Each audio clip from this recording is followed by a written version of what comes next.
Gloria a Cristo. Gracias, mi Dios. Gracias, mi Dios.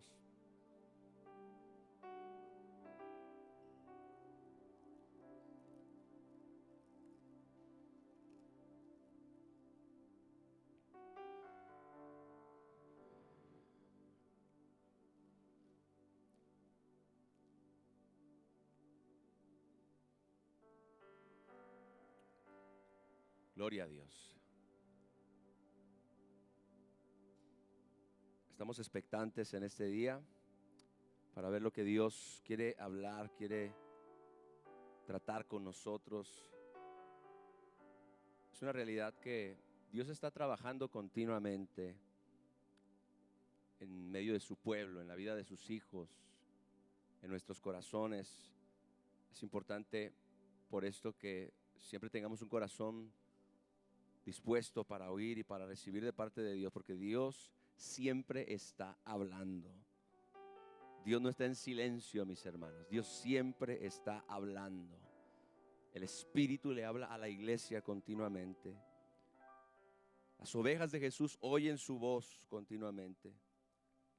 Por eso yo hoy confío plenamente en que el Espíritu Santo nos va a ayudar para que este mensaje, esta palabra pueda llegar a lo más profundo de nuestro corazón, aquí y donde quiera que este mensaje se pueda ver. Quiero tocar un tema que es probablemente uno de los mensajes más descuidados de la iglesia en estos días. Estuve estudiando esta semana el tema, y aunque ya he predicado de esto anteriormente, me he dado cuenta de que hay una cantidad de sabiduría, revelación, bendición cuando hablamos acerca del arrepentimiento. Amén.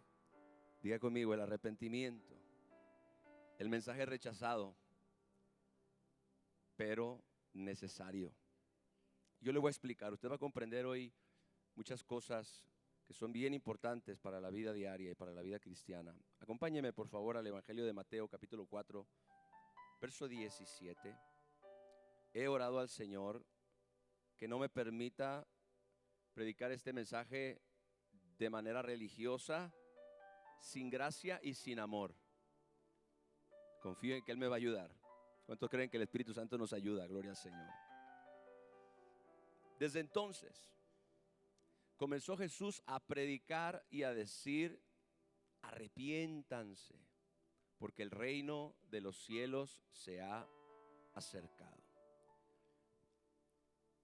Yo no sé si usted había reflexionado en que este es el primer mensaje de nuestro Señor Jesús justo al comenzar su ministerio público. Un primer mensaje que es sencillo pero a la vez poderoso: arrepiéntanse. Jesús esperó hasta los 30 años, mis hermanos, para comenzar su ministerio público. Y durante todos esos años, durante todo ese tiempo, el Señor aguardó, se mantuvo discreto. Usted solamente encuentra una historia de Jesús antes de ese periodo de tiempo, cuando Él de niño se queda en el templo dialogando con los maestros, con los intérpretes de las Escrituras. Pero la realidad es que durante todos estos años el Señor se mantuvo discreto y esperó el momento perfecto según la voluntad del Padre para dar su primer mensaje. Si el Hijo de Dios, mis hermanos, esperó tanto tiempo para predicar públicamente y estas fueron sus primeras palabras al mundo: arrepiéntanse, entonces ¿no deberían ser extraordinariamente importantes? ¿Usted cree que Jesús esperó tanto tiempo y se mantuvo discreto tanto tiempo para que en su primer mensaje Él dijera algo que no fuera realmente relevante, importante? Gloria al Señor. La pregunta que nos debe inquietar un poquito hoy es: ¿estamos nosotros como iglesia dándole a este mensaje y a estas palabras el mismo peso e importancia que el Señor Jesucristo le dio? Es una pregunta para reflexionar. Cuando el Señor proclama que el reino de los cielos se ha acercado, inmediatamente, mis hermanos, conecta esta realidad con un llamado al arrepentimiento. Y esta conexión no es ninguna casualidad. Nos enseña que el arrepentimiento es la puerta de entrada a una nueva etapa con Dios. Y esto no solamente al principio de nuestra vida cristiana, cuando nos convertimos al Señor, a lo largo de toda nuestra vida como creyentes, el arrepentimiento siempre es una puerta de entrada a una nueva etapa con nuestro Padre Celestial. El hecho de que Jesús haya hecho esta conexión entre que el reino de Dios se ha acercado y el arrepentimiento nos enseña también que no podemos entrar, escuche esto, en la dimensión de la voluntad de Dios sin antes reconocer nuestra necesidad de un cambio. Yo quiero repetir esto, porque eso es lo que Jesús está transmitiendo. Ninguno de nosotros podemos entrar en la dimensión de la voluntad de Dios sin antes reconocer nuestra necesidad de un cambio. Y yo creo personalmente que la iglesia en este tiempo ha descuidado este mensaje. Sé que el arrepentimiento no es un tema popular, pero también tiene mucho que ver que se ha predicado mal. También tiene mucho que ver que se ha predicado como un azote de cuerdas para golpear a la iglesia. Creo que se ha predicado muchas veces sin gracia y sin amor. Pero la realidad es que el mensaje está descuidado. No es popular, pero es esencial. Y según las Escrituras, escuchen esto, el arrepentimiento no es opcional. Es un paso fundamental, indispensable en la vida espiritual. Yo siempre he dicho que el arrepentimiento no es un evento histórico, sino una actitud continua. Yo me arrepentí hace 30 años, pastor, y desde hace 30 años no te has vuelto a arrepentir, algo está mal. ¿Pero qué es el arrepentimiento? Y quiero que abra su corazón a esto, porque hay algunas cosas bien maravillosas que el Señor me mostró y que quiero compartir con ustedes y que le van a bendecir seguramente. El arrepentimiento no es simplemente un cambio superficial. Aunque la palabra en el original, y muchas veces se usa el original de la palabra para tratar de transmitir la idea, el concepto, creo que a veces queda corto simplemente con decir lo que la palabra significa en el original. En el original la palabra significa cambio de mente o cambio de pensamiento. Pero la realidad, mis hermanos, es que este cambio no es como simplemente cambiar de opinión en relación con algo trivial. Este cambio es una transformación completa de nuestra perspectiva sobre nosotros mismos, sobre nuestro pecado, sobre Dios y sobre nuestro propósito en la vida. Es como si hubiéramos estado viendo la realidad a través de una lente distorsionada y de repente ese cristal se rompe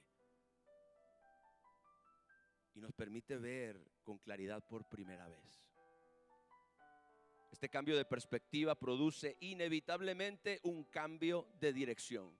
El arrepentimiento genuino siempre produce un cambio de dirección. No es simplemente un cambio de opinión, no es simplemente un cambio superficial de ideas. No, produce un cambio de dirección. Imagínate que una persona ha estado caminando con determinación hacia lo que cree que es su destino, pero de repente se da cuenta de que ha estado siguiendo el mapa equivocado y caminando en una dirección completamente opuesta. En ese sentido, el arrepentimiento genuino es ese momento de reconocimiento seguido por la decisión de dar la media vuelta y comenzar a caminar ahora en la dirección correcta. Gloria al Señor.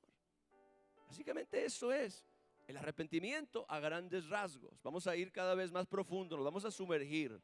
Gloria a Dios.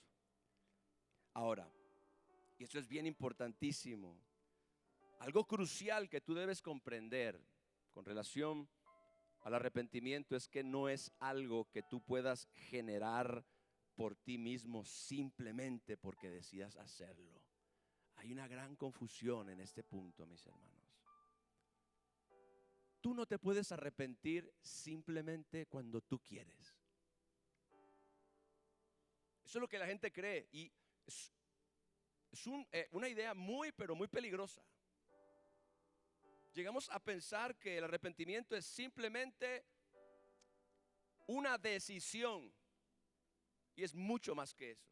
Es mucho más que eso. El arrepentimiento, quiero repetir esto, no es algo que tú puedas generar por ti mismo simplemente porque decidas hacerlo. Y esto es algo que a menudo ha sido mal comprendido. Esa es la razón por la que muchas personas pueden sentir remordimiento profundo por sus acciones.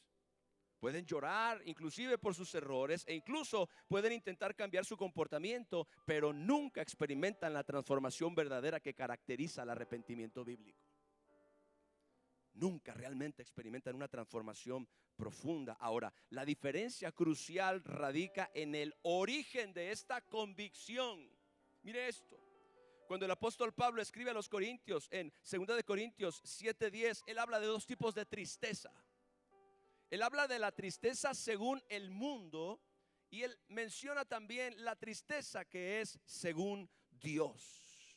La tristeza que es según Dios versus la tristeza según el mundo. Él está señalando exactamente esta distinción que yo le menciono. La tristeza del mundo se enfoca, escuche, en las consecuencias de nuestras acciones, en cómo nos afectan a nosotros o a otros, en la vergüenza o el dolor que experimentamos. Y esa tristeza puede ser muy intensa, pero produce muerte espiritual porque está centrada en nosotros mismos. Es egoísmo en un sentido.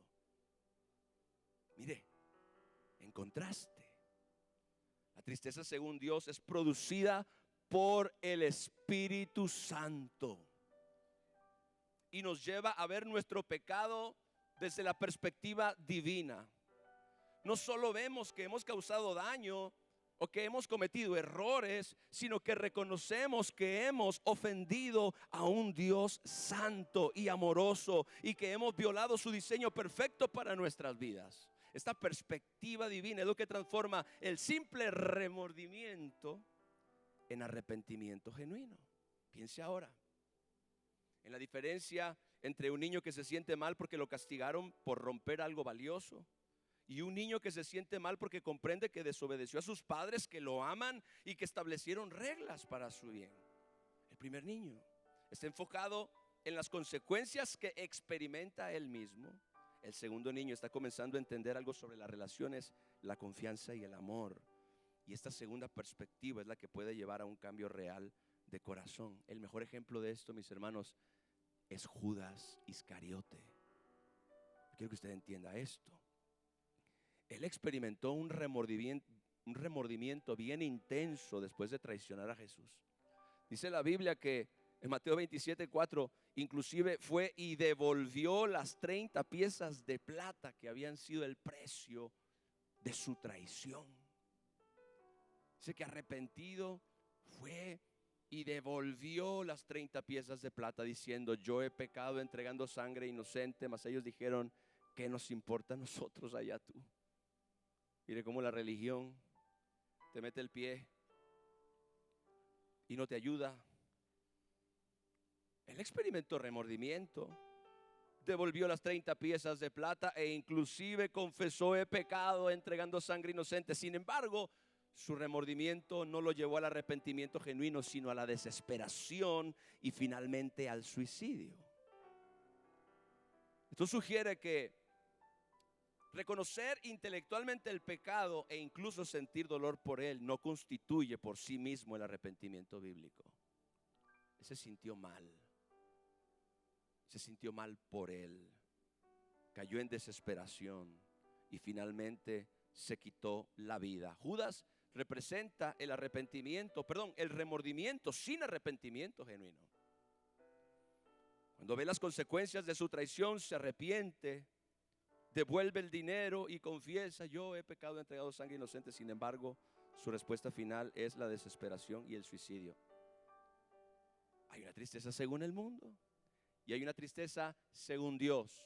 Hay un remordimiento egoísta que se enfoca en las consecuencias, que se enfoca en la vergüenza de la exposición, Pero el centro es tú mismo y no Dios. Ahora escucha bien. El arrepentimiento genuino entonces es un regalo de Dios, no un logro humano. Es el resultado de la obra del Espíritu Santo quien nos permite ver la realidad espiritual con claridad. Y yo oro que el Espíritu Santo pueda venir continuamente sobre nuestras vidas, sobre nuestro corazón, sobre la iglesia. Gloria al Señor, y que pueda iluminar nuestro corazón, pueda iluminar nuestros pensamientos, porque es Él y solamente Él, iglesia, el que nos permite ver la realidad con claridad y nos capacita para responder de manera que produzca vida y transformación, no muerte y desesperación. Esta comprensión debería de llenarnos tanto de humildad como de esperanza. Humildad porque reconocemos que no podemos salvarnos a nosotros mismos. Y esperanza porque entendemos que Dios mismo está obrando para atraernos hacia Él. El corazón del ser humano es pero tan corrupto que necesita la intervención de Dios para que pueda llegar a un nivel de convicción que produzca cambio.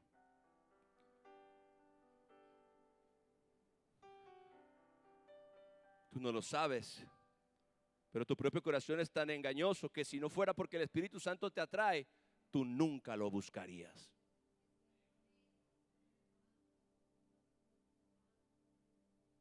Mucha gente no conoce su propio corazón.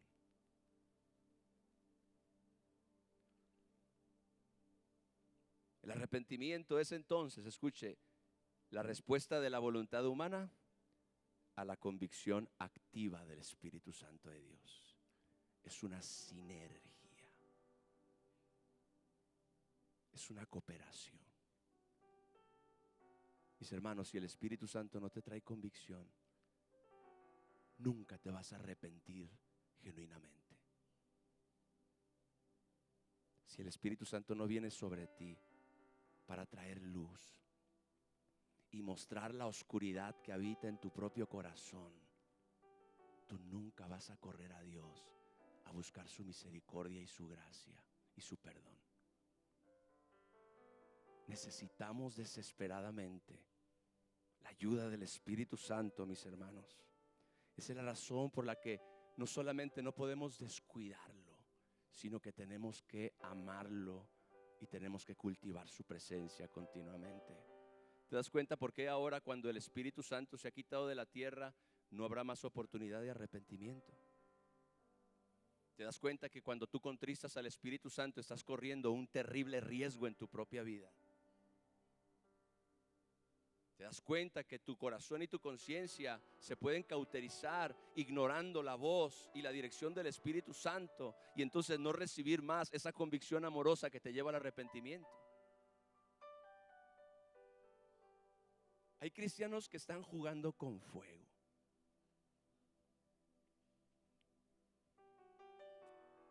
Repito, el arrepentimiento es la respuesta de la voluntad humana a la convicción activa del Espíritu Santo. Es un acto de la gracia divina obrando en el corazón humano y produciendo tanto la convicción como la capacidad de responder apropiadamente a esa convicción. Recuerda que la palabra enseña que Dios es el que en nosotros produce tanto el querer como el hacer por su buena voluntad. Imagínate que tienes un problema serio con tu salud, pero no te das cuenta porque no tienes síntomas. Un día vas al médico para un chequeo de rutina y él te dice: tienes una enfermedad grave que necesita tratamiento inmediato. En ese momento el médico te ha hecho consciente de tu condición. Ahora tú tienes dos opciones. Puedes decidir seguir el tratamiento que él recomienda, o puedes ignorar su diagnóstico y continuar como si no pasara nada. Esta analogía nos ayuda a entender lo que sucede espiritualmente. Todos tenemos un problema. Se llama pecado. Tenemos un conflicto. Se llama pecado. Pero naturalmente, y esto sucede la mayor parte del tiempo, no podemos verlo con claridad, porque el pecado es engañoso. David comenzó codiciando una mujer ajena y terminó matando a un hombre justo. El engaño del pecado.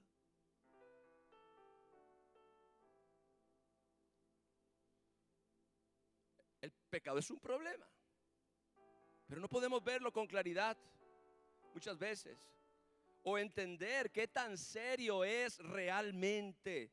Así que el Espíritu Santo actúa como este médico en la analogía que te ayuda a reconocer tu verdadera condición espiritual. Dios es luz y ningunas tinieblas pueden morar en él. Así que cuando el Espíritu Santo ilumina tu corazón, Él revela la oscuridad. Y es ahí cuando tú te puedes dar cuenta. Es ahí cuando tú puedes ver. Es ahí cuando tú puedes ser humilde y aceptar, o ser orgulloso y seguir igual. Cuando el Espíritu Santo nos muestra nuestro pecado, experimentamos lo que llamamos convicción. Diga conmigo, convicción. Yo quiero tener siempre la convicción del Espíritu Santo en mi vida. Es incómoda, sí, pero es maravillosa porque siempre te empuja en dirección de tu Salvador, que está lleno de gracia y de verdad, para limpiarte, para perdonarte. Si alguno hubiese pecado, abogado tenemos para con el Padre, a Jesucristo el justo. Si confesamos nuestros pecados, Él es fiel y justo para perdonar nuestros pecados y limpiarnos de toda maldad. Pero es el Espíritu Santo el que trae la convicción. Es el Espíritu Santo el que ilumina nuestro corazón. Y esto no es simplemente sentirnos mal por algo que hicimos, sino una comprensión profunda de que estamos ofendiendo a un Dios que es santo, amoroso, y necesitamos su perdón. Es como si una luz se encendiera en una habitación oscura y de repente pudiéramos ver cosas que antes no podíamos ver. Eso es lo que hace el Señor. Ahora, y aquí viene la parte importante que mencionaba antes. Hay dos maneras de responder cuando nos damos cuenta de nuestros errores bajo la convicción del Espíritu Santo. La primera es lo que podríamos llamar simplemente remordimiento, y hay mucha gente que está jugando en este terreno. Es cuando nos sentimos terrible por algo que hicimos, especialmente cuando vemos las consecuencias negativas que esto nos trae. Nos sentimos mal por nosotros. Es como cuando el niño se siente mal porque lo castigaron por hacer algo malo, pero en realidad solo lamenta haber sido descubierto. A veces la gente es descubierta y no le queda de otra, pero no necesariamente eso significa que el Espíritu Santo haya entrado en operación para revelar la oscuridad. Gloria al Señor. La segunda respuesta es el arrepentimiento genuino. Y esto va mucho más profundo. No solo nos sentimos mal por las consecuencias, sino que reconocemos que lo que hicimos estuvo mal delante de Dios. Nos sentimos mal hacia Él. Más importante aún, decidimos cambiar completamente de dirección. Cada vez que yo he experimentado la convicción y la convicción me ha guiado al arrepentimiento, lo siguiente que opera en mi corazón es un deseo genuino de hacer las cosas bien, de no seguir actuando de la misma forma, de no hacer las cosas igual, de hacer ajustes en mi vida, de cambiar hábitos, de cambiar patrones, de abandonar cosas. Siempre que la convicción genuina te lleva al arrepentimiento, el arrepentimiento siempre produce cambio y transformación. Nunca la respuesta genuina de la voluntad a la convicción del Espíritu Santo termina neutral, siempre termina en cambio.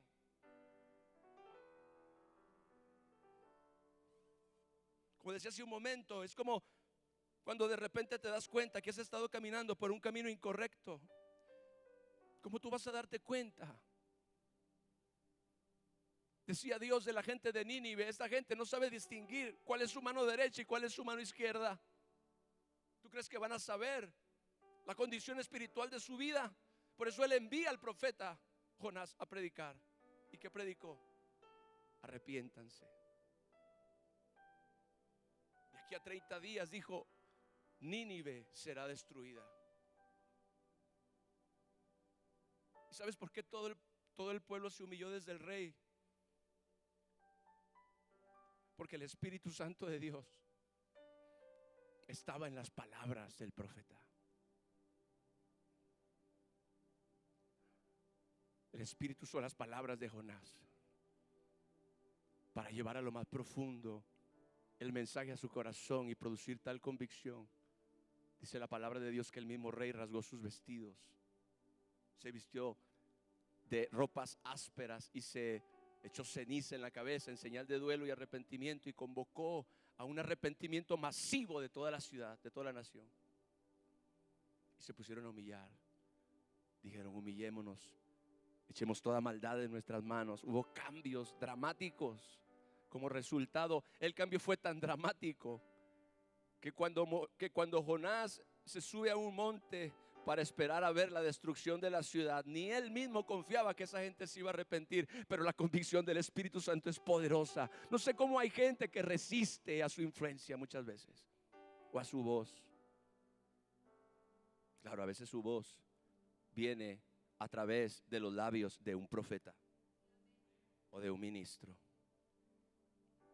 como en este día.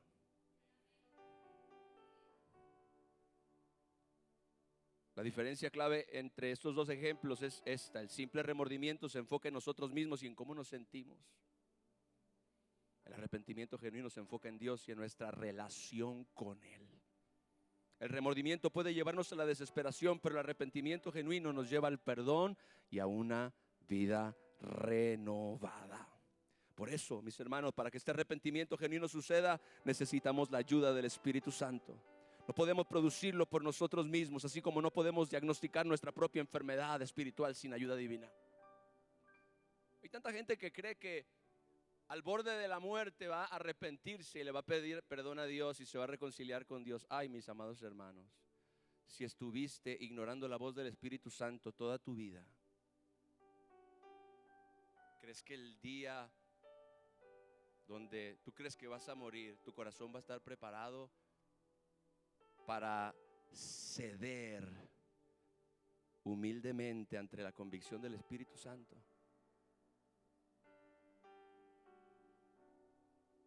No.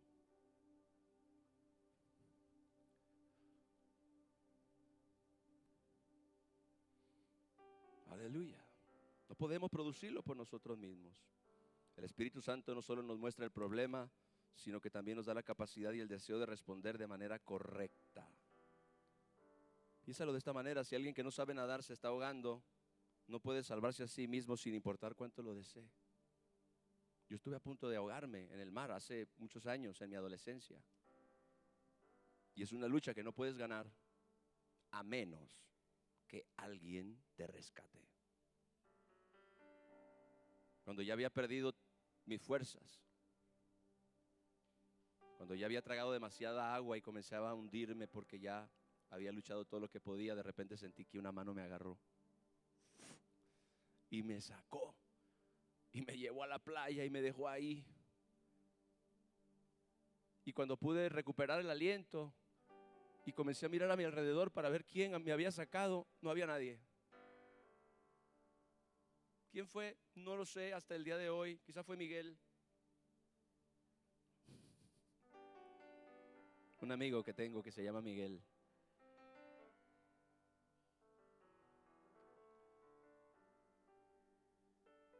Si te estás ahogando, no te puedes salvar a ti mismo, no importa cuánto patalees, cuánto extiendas tus manos. No, necesitas ayuda. Pero no podemos generar por nosotros mismos la respuesta correcta que nos lleve a la salvación. Dependemos enteramente de que el Espíritu Santo haga su trabajo. Ahora, en las Escrituras encontramos algunas historias muy hermosas de arrepentimiento genuino. Por ejemplo, en Lucas capítulo 23, versos 39 al 43.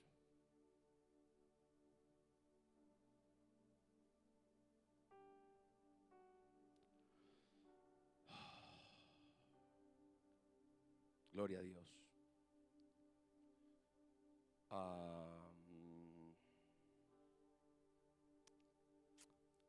Lucas 23. Permítame porque tengo otra versión aquí.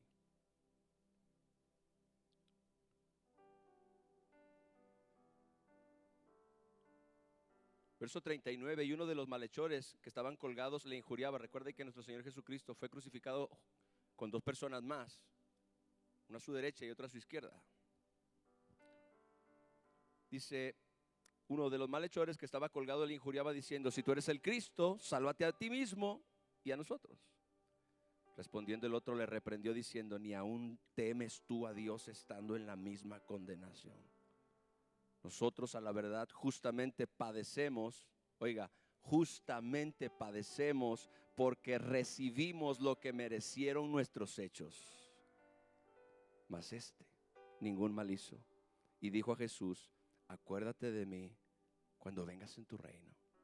Entonces Jesús le dijo: de cierto te digo que hoy estarás conmigo en el paraíso. Así que tenemos dos criminales aquí crucificados junto a Jesús. El primer ladrón se burla de Jesús. Dígame algo. Enfrentando la misma muerte, uno de ellos tuvo muestras de arrepentimiento genuino. ¿Cómo es posible? Alguien se preguntará, este hombre está al borde de la muerte. Él dice, estamos delante de la misma condenación. Ya estamos sintiendo el calor y las llamas del mismo infierno. Ya se siente el calor de lo que se acerca. Y no tenía corazón, no tenía voluntad, no tenía humildad para arrepentirse. Gloria a Dios. Pero el segundo, diga el segundo, tiene una respuesta completamente diferente y él reconoce tres cosas importantes. Primero, que su castigo es justo. Dice, nosotros a la verdad justamente padecemos porque recibimos lo que merecieron nuestros hechos. Así que él reconoce en primer lugar que el castigo es justo. Número dos, reconoce que Jesús es inocente, mas ningún mal hizo. Jesús es diferente a ellos. Jesús está muriendo por los pecados y ellos están muriendo por causa o como consecuencia de sus malas acciones. Jesús está muriendo por los pecados de la humanidad. Pero lo tercero es que reconoce que Jesús tiene autoridad divina. Reconoce que Jesús realmente es el Mesías. Acuérdate de mí cuando vengas en tu reino, dice. La respuesta de este hombre no se centra en escapar del castigo físico. Por eso es que ninguna gente se va a salvar, porque le tiene miedo al infierno. Por eso es que el evangelio no se puede predicar centrado en un mensaje que mueva a las personas al temor y que corran a Cristo porque tienen miedo de ser castigados en un infierno. No. La respuesta de este hombre no se centra en escapar del castigo físico, sino en reconocer la justicia de Dios y buscar misericordia en el momento más importante de su vida. Él no está buscando justificar sus actos. Él reconoce su propia maldad, él reconoce su propia condición y él reconoce la justicia de Dios, pero entonces apela a la misericordia del Señor. Su arrepentimiento produce una confesión humilde y una fe genuina en Cristo. Jesús le dice, de cierto te digo que hoy mismo estarás conmigo en el paraíso. Eso, mis amados hermanos, es un arrepentimiento genuino que lleva a una persona a encontrar salvación y perdón en Jesús. Hay otro ejemplo en Lucas capítulo 7, verso 36.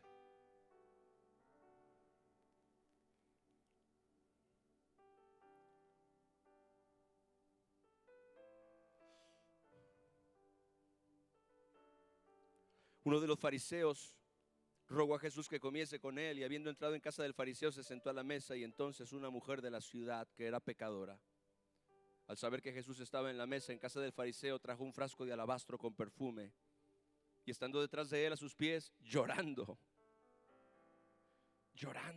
comenzó a regar con lágrimas sus pies y los enjugaba con sus cabellos, y besaba sus pies y los ungía con el perfume.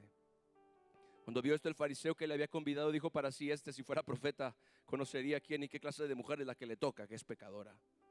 Entonces respondió Jesús, le dijo, Simón, una cosa tengo que decirte. Y él le dijo, di, maestro. Esos eran buenos para aparentar. Un acreedor tenía dos deudores. El uno le debía 500 denarios. Diga, un acreedor.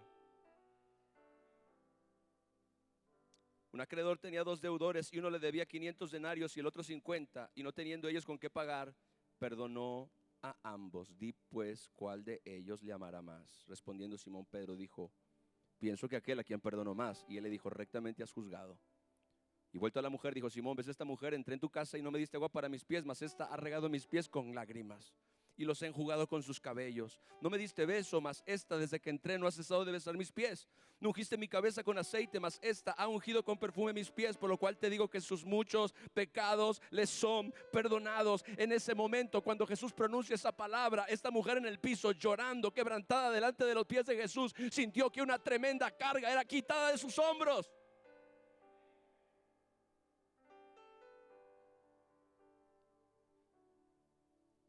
Sintió que algo que había pesado sobre su corazón por años de repente era removido en un momento. Por lo cual te digo que sus muchos pecados son perdonados. Yo creo que cuando Jesús pronunció esa frase, el llanto de la mujer subió de volumen, porque en ese momento ella sintió como todo el peso de su pasado, el peso de sus errores, de sus fracasos, de sus pecados, de su engaño, de su traición, de su rencor, todo lo que ella cargaba en su corazón había sido removido como un trapo viejo y hecho a un lado. La mujer se sintió libre por primera vez. ¿Alguien ha sentido alguna vez ese sentimiento de perdón que te hace experimentar una libertad y al mismo tiempo una ligereza y una paz sobrenatural?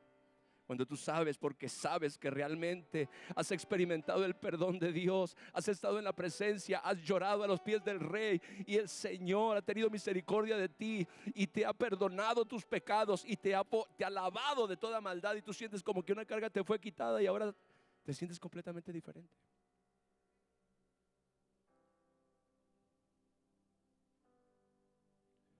Esta mujer llega donde Jesús y sin decir palabra expresa su arrepentimiento a través de acciones profundamente simbólicas.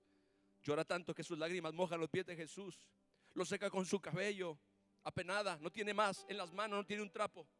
Los besa, los unge con perfume costoso, y Jesús explica que ella amó mucho porque sus muchos pecados le eran perdonados. Ahora, ¿ella era más pecadora que el fariseo? No, no eran muchos pecados y pocos pecados por volumen, sino porque ella estaba realmente reconociendo su condición. El fariseo era más pecador que la mujer, pero no reconocía.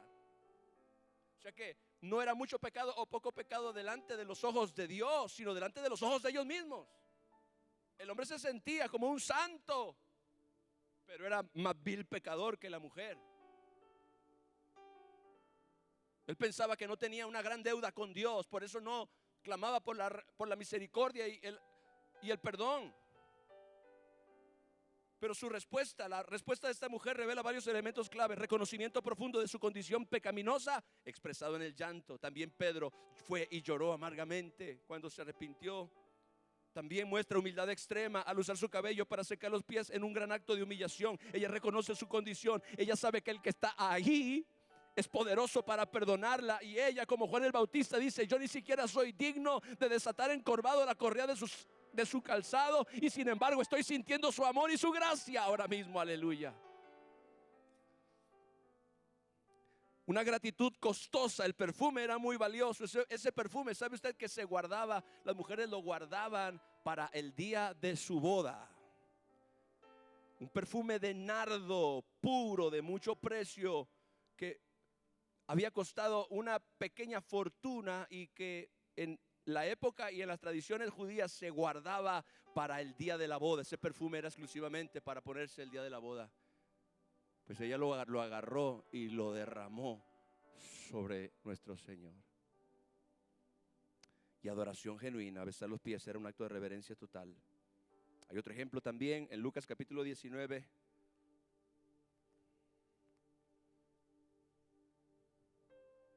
Todos están en Lucas, ni me había dado cuenta. Lucas 19 del 1 al 10. Dice: habiendo entrado Jesús en Jericó, iba pasando por la ciudad, y sucedió que un varón llamado Zaqueo, que era jefe de los publicanos y rico, procuraba ver quién era Jesús, pero no podía a causa de la multitud, pues era pequeño de estatura. Corriendo delante, subía a un árbol sicómoro para verle, porque había de pasar por allí. Cuando Jesús llegó a aquel lugar, mirando hacia arriba, le vio y le dijo: Zaqueo, date prisa y desciende, porque hoy es necesario que pose yo en tu casa. Entonces él descendió a prisa y le recibió gozoso. Al ver esto, todos murmuraban diciendo que había entrado a posar con un hombre pecador. Entonces Zaqueo, puesto en pie, dijo al Señor: he aquí, Señor, la mitad de mis bienes doy a los pobres, y si en algo he defraudado a alguno, se lo devuelvo cuadruplicado. Jesús le dijo: hoy ha venido la salvación a esta casa. Gloria a Dios. Hoy ha venido la salvación. Jesús es la salvación. Gloria a Dios. Hoy ha venido la salvación a esta casa, por cuanto él también es hijo de Abraham, porque el Hijo del Hombre vino a buscar y a salvar lo que se había perdido. Así que cuando Zaqueo se encuentra con Jesús, su respuesta es inmediata y práctica. Él dice: aquí, Señor, la mitad de mis bienes doy a los pobres, y si en algo he defraudado a alguno, se lo devuelvo cuadruplicado. No espera que le pidan restitución, él la ofrece voluntariamente y de manera generosa. Eso es una de las principales evidencias de un arrepentimiento y un cambio genuino. La persona quiere enmendar lo que ha hecho mal, quiere restituir. Gloria al Señor. Él no espera a que le pidan algo. Él ofrece voluntariamente la restitución y lo hace de manera generosa. Su arrepentimiento fue tal que produce una transformación inmediata en su relación con las posesiones materiales y con las personas a quien ha dañado. Su relación con las cosas materiales y con la gente que él ofendió cambió radicalmente. Antes de eso, él se sentía orgulloso de ser una persona con capacidad de hacer riqueza, y no tenía ningún aprecio ni respeto por las personas a quienes probablemente había estafado para lograr esa posición que tenía. Pero ahora su relación con lo material y con la gente que ha dañado cambia radicalmente. Él está dispuesto a dar la mitad de su fortuna para restituir y enmendar todo el daño que le ha hecho a la gente a lo largo de toda su vida. No me digas que experimentaste un genuino arrepentimiento si todavía no eres capaz de irle a pedir perdón a la persona que ofendiste.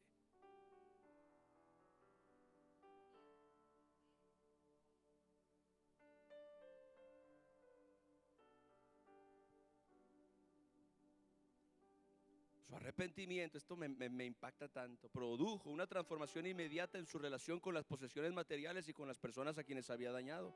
Y Jesús confirma la genuidad de su conversión diciendo: hoy ha venido la salvación a esta casa. Gloria a Dios. ¿Por qué no le das un aplauso a mi Jesús? Aleluya.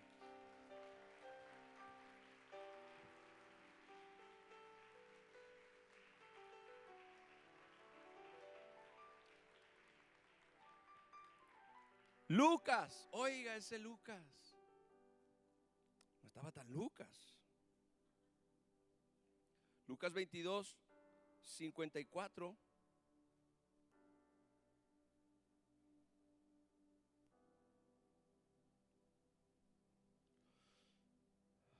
Y prendiéndole a Jesús la noche que fue arrestado, le llevaron y le condujeron a casa del sumo sacerdote, y Pedro le seguía de lejos, con precaución.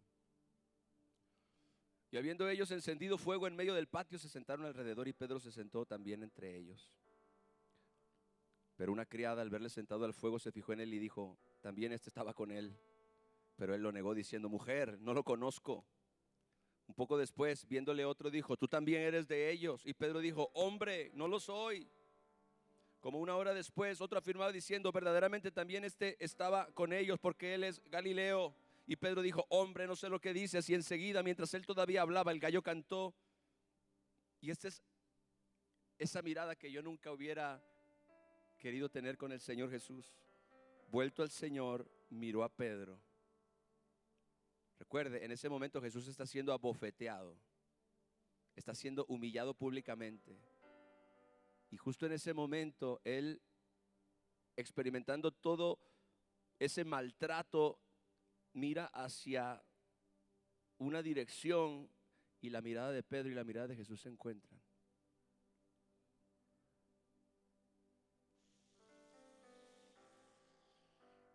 Y entonces, vuelto el Señor, miró a Pedro, y Pedro se acordó de la palabra del Señor que le había dicho: antes de que el gallo cante me negarás 3 veces. Y Pedro, saliendo fuera, lloró amargamente. ¿Sabe que no hay arrepentimiento sin dolor?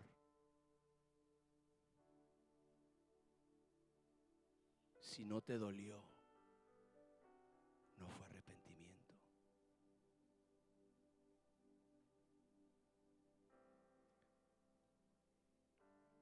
Cuando Pedro niega a Jesús 3 veces y el gallo canta, el texto dice que el Señor vuelto miró a Pedro y que Pedro, saliendo fuera, lloró amargamente. Su llanto, escuchen esto, no es simplemente por la vergüenza de haber sido descubierto, sino por la realización de que lo que había hecho, lo había hecho contra alguien a quien amaba profundamente. Más tarde en el Evangelio de Juan, capítulo 21, vemos cómo Jesús restaura a Pedro preguntándole 3 veces si lo ama, dándole la oportunidad de reafirmar su compromiso. Pedro no intenta justificarse, ni minimiza su falla, ni se excusa, ni le dice, Señor, déjame explicarte. Nada. Él acepta la restauración con humildad. Señor, tú sabes que te amo. Jesús le dijo, apacienta mis ovejas. Pedro está diciendo, Señor, yo te amo y voy a hacer todo lo que tú me digas. Tremendo, ¿no? Ahora, hay algunos principios bien importantes que son evidentes en cada una de estas historias y quiero que analicemos un poquito para que podamos identificar estos principios que caracterizan al arrepentimiento genuino versus el mero remordimiento que experimentó Judas, por ejemplo. Lo primero que encontramos es la orientación del arrepentimiento genuino es hacia Dios y no hacia las consecuencias. El ladrón en la cruz no buscaba escapar de la muerte física, sino que reconoce la justicia divina y busca misericordia. La mujer pecadora no trata de justificar sus acciones pasadas, sino que adora a Jesús con profunda humildad. En contraste, Judas se enfoca en las consecuencias terribles de su acción y no en el efecto que ésta tuvo con su relación con Dios. Es un común denominador que nosotros encontramos. Quiero repetirlo. La orientación del arrepentimiento genuino es hacia Dios y no hacia las consecuencias. Segundo, el arrepentimiento genuino produce una transformación visible en el comportamiento.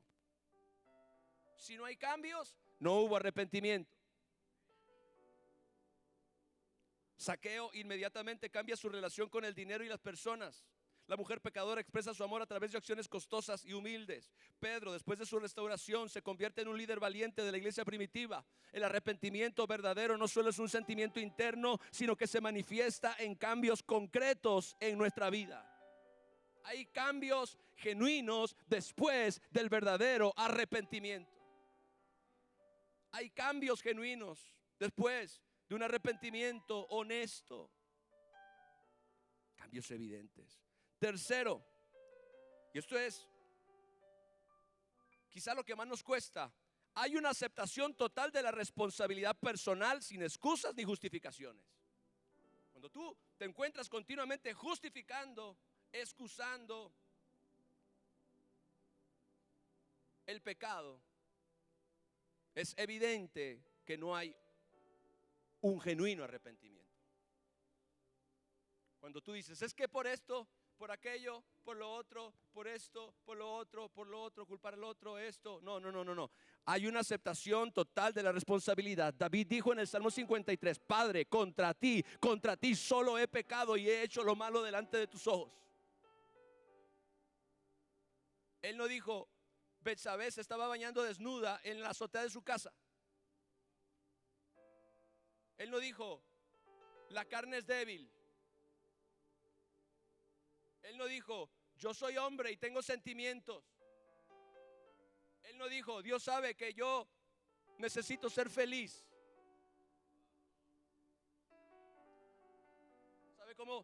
¿Sabe cuál es la excusa de muchos matrimonios que terminan?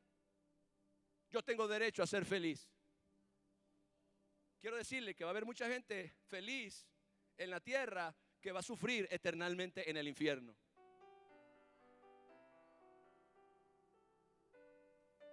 Tengo derecho a ser feliz y en el proceso arrastrar a mi familia, mi matrimonio, mis hijos, mi propósito. ¿Por qué damos excusas? ¿Por qué nos justificamos? ¿Por qué culpamos a otros? Esa es una de las maravillosas obras del Espíritu Santo, que cuando el Espíritu Santo te convence y te echa encima su luz, tú sabes perfectamente que contigo es el asunto y con nadie más. Y a menos de que tengas un orgullo muy grande, no hay manera de justificarse delante del Espíritu Santo.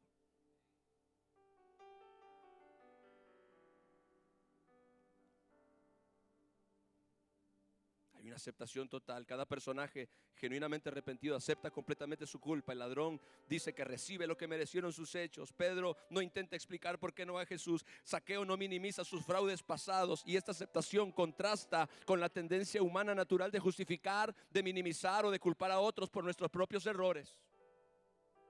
Cuarto, el arrepentimiento genuino está acompañado de fe en la misericordia y en el poder de Dios para perdonar y transformar. Por eso yo necesito la operación del Espíritu Santo, gloria a Dios, porque el arrepentimiento genuino siempre está acompañado de fe. Qué maravilloso es que en un corazón, en el corazón del que ha pecado, en el corazón del que ha fallado, en el corazón del que ha hecho lo malo, gloria al Señor, puede haber fe cuando el Espíritu Santo trae convicción y Él responde a esa convicción. No solamente hay convicción, no solamente hay arrepentimiento, ahora hay fe en un Dios que perdona nuestros pecados. Venid luego, dice el Señor, y estemos a cuenta. Y si sus pecados fueron rojos como la grana, como la nieve, serán emblanquecidos. Gloria a Dios. Estemos a cuentas, dice el Señor. Vengan, vamos a hacer cuentas, vamos a ponernos a cuentas, vamos a ponernos, gloria al Señor.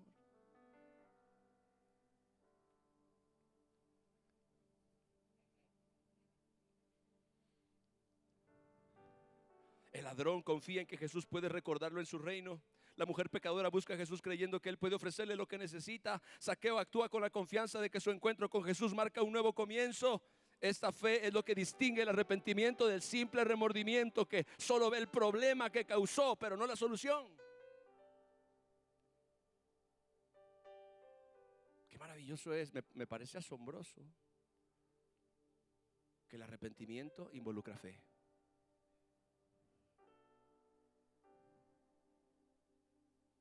El arrepentimiento involucra fe. Quinto, existe una cualidad de urgencia y totalidad en la respuesta. Ninguna de estas personas posterga su respuesta o la hace parcialmente. Zaqueo actúa inmediatamente. La mujer pecadora expresa su arrepentimiento con todo su ser. Pedro llora amargamente, no superficialmente. Y esta urgencia sugiere que cuando el Espíritu Santo produce convicción genuina, la respuesta natural debe ser inmediata y completa. Gloria a Dios. No le digas al Espíritu Santo, mañana me arrepiento. No le digas al Espíritu Santo, mañana pido perdón. No le digas al Espíritu Santo como Faraón cuando vino la plaga de ranas y en su desesperación de que todo Egipto estaba inundado de ranas, estaban hasta en las recámaras, en las camas, en los baños, manda a llamar a Moisés y le pide que ore al Señor para que quite la plaga de las ranas. Y Moisés le pregunta a Faraón, ¿cuándo quieres que ore para que Dios quite las ranas? Y Faraón dice, mañana. ¿Por qué no de una vez? ¿Se encariñó con una rana quizá? Ay, Padre Santo, alguna gente se encariña con sus ranas. Existe una urgencia. Este asunto se tiene que arreglar hoy. Cuando el Espíritu Santo trae convicción, ese asunto se tiene que arreglar ahí mismo. Porque ahí está la convicción, ahí está la gracia, ese es el momento. Si oyeras hoy su voz, dice la Biblia, no endurezcas tu corazón como en la provocación en el desierto. Hoy es el día de salvación, hoy es el día de arrepentimiento, hoy es el día de transformación, hoy es el día de libertad. Cuando el Espíritu viene sobre ti, ese es el momento para que tú tomes la decisión, gloria a Dios, de rendirte completamente a su convicción. Termino. Estos principios, mis hermanos, nos ayudan a entender por qué el arrepentimiento genuino requiere la obra del Espíritu Santo, que esto fue lo que comenzó todo este mensaje. Yo estaba reflexionando en que el hombre no puede arrepentirse en sus propias fuerzas si el Espíritu Santo no interviene.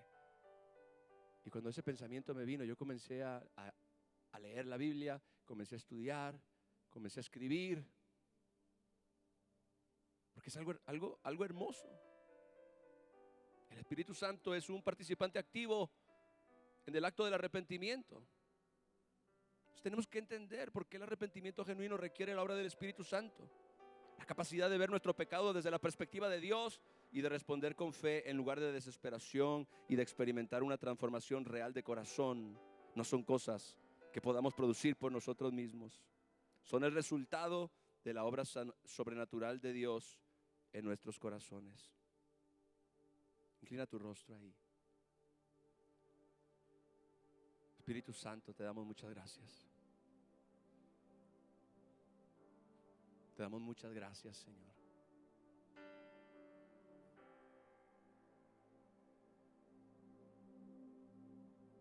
Espíritu Santo, ayúdanos, ayúdanos, ayúdanos, ayúdanos. Ayúdanos, Espíritu Santo. Ven sobre nosotros, dile al Señor. Ven sobre nosotros, Espíritu Santo. Ven sobre la iglesia. Ven sobre tu pueblo. Ven sobre tus hijos, Señor. Te necesitamos. Te necesitamos. Necesitamos tu ayuda. Dile al Espíritu Santo: yo necesito tu ayuda. Yo necesito tu ayuda, Señor. Necesito tu ayuda. Ven sobre mí. Ven sobre mi vida, Señor. Ilumina mi corazón, ilumina mi mente, ilumina mis pensamientos. No me permitas, Señor, caer en el engaño del pecado. No me permitas, Señor, permanecer preso en la prisión del orgullo, Señor. Ayúdame, Señor, a traer luz a toda mi alma y a todo mi corazón, y a yo poder ver la oscuridad, y a yo poder ver, Señor, todo lo que solamente tú puedes mostrarme, porque yo, Señor, en mis propias fuerzas o en mi propia voluntad no lo he podido reconocer, o no lo he querido reconocer. Señor, yo pido que esta convicción sobrenatural del Espíritu de Dios venga con poder sobre la iglesia, y que cada persona en este lugar pueda realmente sentir lo que el Espíritu Santo quiere mostrar. Que cada persona en este lugar pueda experimentar esa genuina convicción, esa genuina obra maravillosa del Espíritu Santo en su propio corazón, en su propia alma, en su propio ser, y que el Espíritu Santo, como dice la Biblia, nos atraiga al trono de la gracia, nos atraiga al trono de la misericordia. Vengan a mí, gloria al Señor, que tu Espíritu Santo nos atraiga a ese lugar de reconciliación, a ese lugar de restauración, a ese lugar de perdón, a ese lugar, Señor, donde la confianza, Padre, es rescatada, Señor, donde la confianza es restituida, Padre, ese lugar donde nosotros nos humillamos, donde nosotros, Señor, nos inclinamos delante de tu majestad para reconocer que es contra ti, Señor, el pecado, que es contra ti, Señor, nuestra desobediencia, o contra ti cualquier cosa, Señor, que nosotros hayamos hecho o estemos haciendo, y sabemos, porque nuestra conciencia es testigo, Padre, que es algo, Señor, que no está en armonía con tu carácter ni con tu voluntad, Padre, que es opuesto a tu deseo y a tu voluntad para nosotros, Señor. Quiero sentir, Señor, esa convicción, ese fuego santo en mi corazón, y que ese fuego, Señor, sea una operación continua del Espíritu Santo en mi vida, de manera, Señor, que no me permita desviarme ni a la derecha ni a la izquierda. De manera, Señor, que no me permita caer en el engaño, en la confusión. De manera que no me permita, Señor, desarrollar un corazón duro. Desarrollar un corazón, Señor, que se niega a reconocer sus errores. permitir que la conciencia se cauterice, Señor. No lo permitas. Ayúdame. Ayúdame, Señor. Ayuda a tu iglesia, porque te necesitamos. Señor, que el precioso Espíritu de Dios obre con poder sobre nuestras vidas y sobre nuestros corazones. Y que hoy se siembre una semilla en la vida de cada persona en esta casa, que dé fruto al 100%. Padre bueno, te lo pedimos en el poderoso nombre de Jesucristo. Amén y amén. Den un aplauso al Rey, por favor.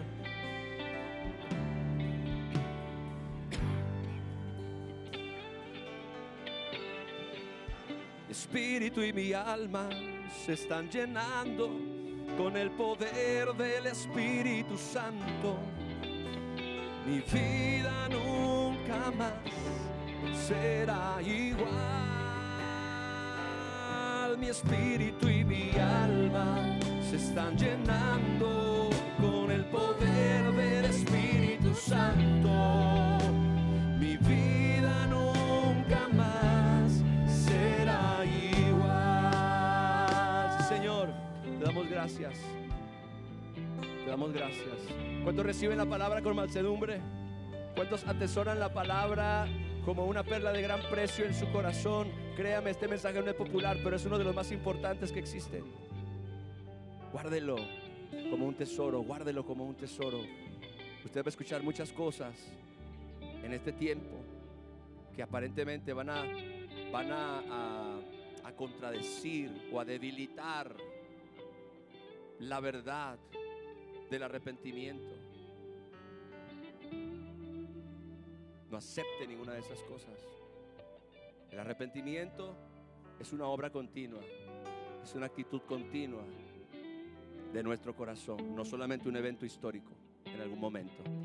Dios me lo bendiga. La paz de Dios, que sobrepasa todo entendimiento, guarde su corazón y sus pensamientos en Cristo Jesús. Yo oro que esta palabra que ha sido sembrada en sus corazones dé fruto al 100%. Oro que la sangre del Cordero los cubra y que el ángel de Jehová acampe a su alrededor y los defienda de todo mal. Mis hermanos, excelente semana, feliz domingo. Dios les bendiga. La paz de Dios sea sobre cada uno de ustedes.